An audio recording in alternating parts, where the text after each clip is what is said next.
everyone, Mopar Dad 84 here, and today I'm going to go over the 10 things that I love about my Dodge Challenger. And if you haven't seen my recent video, I posted the 5 things that I hate about the Challenger. If you haven't seen that, go visit my channel, Mopar Dad 84, and check that out on there. Also, like, share, and subscribe. And we're going to get right into it.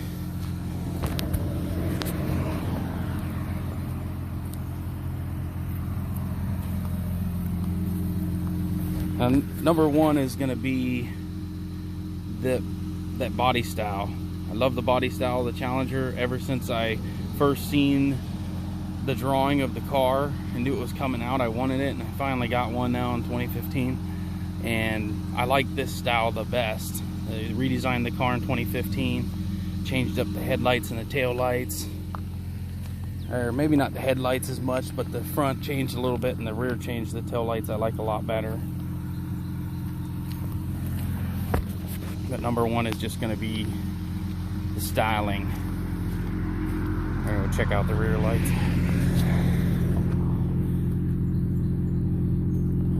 Now the rear's not lit up right now. I have the running lights on for the front. I think it looks really cool. You get the tail light design changed in 2015. I like that a lot better. Number two is going to be these 20-inch wheels. They look really nice on this car. It's a big car, sets the car off really nicely, and you know they seem proper on a car this size. And you look at the rear.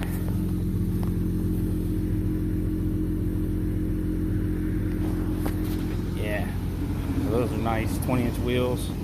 Tires could be a little bit wider, but overall nice. Number three is going to be those running lights. These look really cool.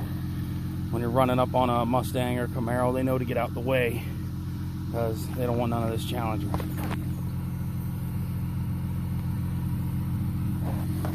Yeah, you run up on something, they get out the way of the Challenger.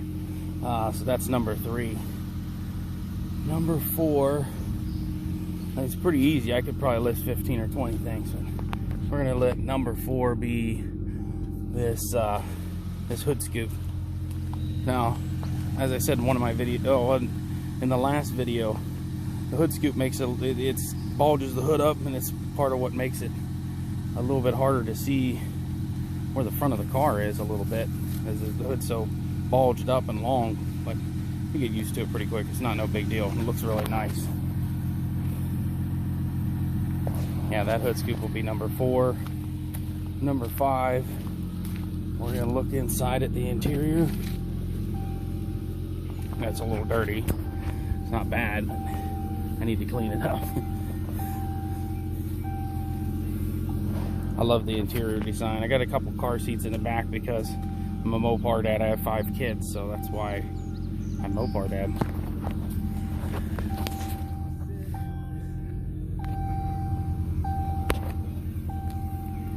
So, yeah, really like the redesign on the interior as well for 2015. Interior is really nice. I really like it. And so interior will be number 5. Number 6 would be these paddle shifters in the track pack. Those are really cool. You just pull this shifter over and drive, and then you can manually shift it with the shifter, or you can manually shift it with the paddle shifter. So even though this car is an 8-speed automatic, you can very quickly become an 8-speed manual.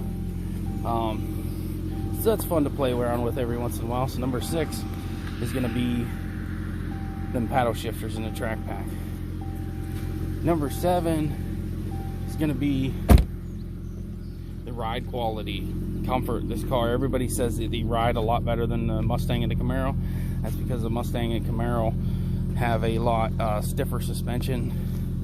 This car is a bigger, heavier car.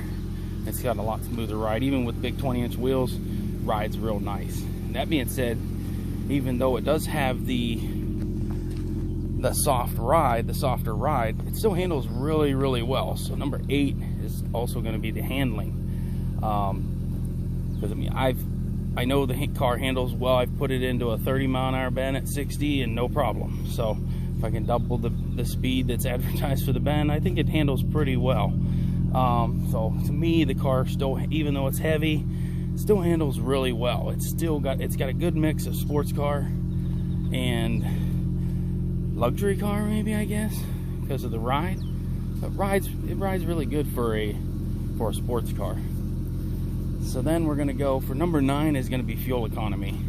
As I've showed in previous videos, I've gotten 40 miles to the gallon in the car. If you're running on a flat stretch of road, 55 miles an hour, set the cruise, just let it go. There's a lot of 55 mile an hour roads around where I live, so it's mostly what I drive, 55 to 60, and she'll easily eclipse 40 miles per gallon if you stay right at that. Just set it and cruise. You don't have to do anything. There's no trickery in it or anything. That's what the car will get. If you set the cruise at 55, it's advertised at 30 mpg, but at 55 it'll get over 40. 30 is what you're going to get if you're going 70 mile an hour on the highway. Then you're going to get 30 highway. But cruising around where most people do 55, you can get 40 miles to the gallon. And then now for number 10. And these aren't in any specific order, like one's better than the other or anything. I'm just throwing out 10 things that I love about the car. Number 10 is going to be the power. It is the base model. It is the V6. But I've said in my other videos, I assure you that you go test drive one, you'll realize that the V6 nowadays has a lot of power. It isn't like I used to have a 94 Camaro had a V6. This is 10 times, faster than that car was. It's a huge difference in the V6s today. Now, to elaborate a little bit more, that 94 Camaro I had was rated at 160 horsepower. I wanted so badly to have a 94 Z28 Camaro because it had the big V8. It had a big 350 cubic inch V8. It was a monster. It made 275 horsepower. What? Wait? V8? 275 horsepower? This V6 makes 305. I thought V8s were supposed to be the thing. Oh, you gotta have a V8. No. Things change. I mean, you go to the drag strip with this V6, you're going to find a lot of them older cars there that you're going to be able to demolish those cars that had big V8s that everybody thought was, oh, you have to have the V8. Now, the V6s nowadays, they compare really, really well with V8s from just a few years back. Now, that's more than a few years back, but go back to 2010 and the GT Mustang was making just a little over 300 horsepower with a V8. And this makes a little over 300 horsepower with a V6. So, yeah, the V8s jumped in horsepower around 2010, 2011. So did the V6s. The Mustangs went from 200 horsepower for the V6 to 300 horsepower. And the V8s went from 300 to 400. Basically what happened. So, yeah. Don't discount the V6 unless you go drive it and actually run the car. And one thing I can say is they don't have as much torque as the V8s. They don't have as much sound as the V8s, but they make up for that with cheaper insurance, cheaper cost from initially because the price of the car is lower, much better fuel mileage, and you also don't have to worry about putting it down and spinning the tires like crazy when you go to the drag strip. The V8, if it has a ton of torque, you got to worry about spinning the wheels. I can just put it down and go. If you got your big V8 over there spinning the tires, I'm gonna be gone, and you're gonna lose to the V6. So that's one thing to think about. The V8, you're gonna be able to spin the tires a lot easier, a lot more. You're also gonna be able to lose drag races to the V6 too because of that.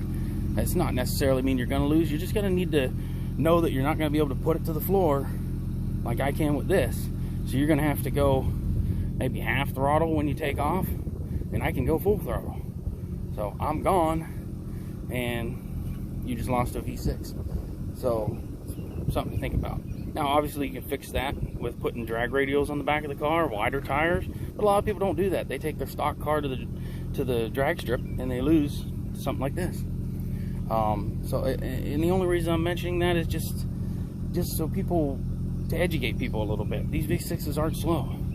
So if you think you're just going to walk all over them, you have another thing coming for you. Is somebody that gets a V6, that knows how to mod a car, that maybe dabbles in superchargers and turbochargers on the car a little bit, then you're going to get swamped. I don't have no turbocharger or supercharger on the car, but I know the car is quick enough to beat a lot of V8s, just like it sits. So overall, I love the car. It's a great car. And if you don't have a Camaro, not a Camaro, if you don't have a Challenger or a Charger, I suggest you go get you one. Also, like, share, and subscribe, and I will see you in the next video. Opar Dad out.